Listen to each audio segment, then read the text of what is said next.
اف پنابرین اوکراینی کو جبر شر هاتن امریکا دست به جیانک نو دکنو اف پیشانگه ها کار جعالی رخستنا خیرخوازیا اوکراینین لولایتا کالورادو و هاتی رخستن داکوان به کارسازن هرمی و پشتگیریا جواکی گری بدن آشپیجا اوکراینی تاتیانا بار دگل کر خواهاتی امریکا و اونها لخوندنگه هکی کار دکت و هاریکاریا پنابرین نو دکت.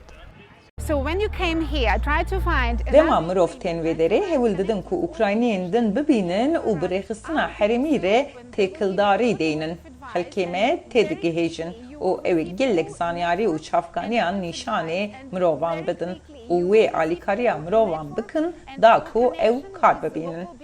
خودیا کلینیکا پزشکی علی تاتارین کو دبیجت this week I had a young man who came from Tene ve hefteye min Khortek ji Donetsk hewand ku ew wek alîkarê doktor bû li Ukrayna û bi zarokên nûbûyî re kar dikir.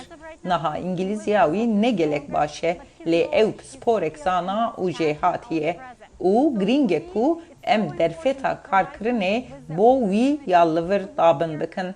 پیشنگه ها کار بشک جه فستیوال هفتی روژا سربخوابونا اوکراینای بو دگل خوارنین اوکراینی، پولونی و دلخوازن کو تشتین خومالی دفروتن هر واسا گروپا لدوانیا گووند گنن.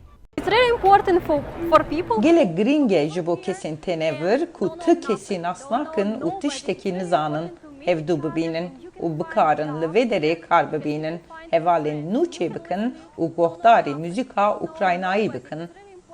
جاک کوستوس دارتاشا و دبیجت به وی ریکی اندامن جواکا اوکراینی پشتگیریا هفدو دکن. That's always good business because that's ev karekî baş e bi vê rengî harîkariya hev bikin û karî bibîne lê şûna hûn biçin firoşgeh û karsazên mezin kar bike.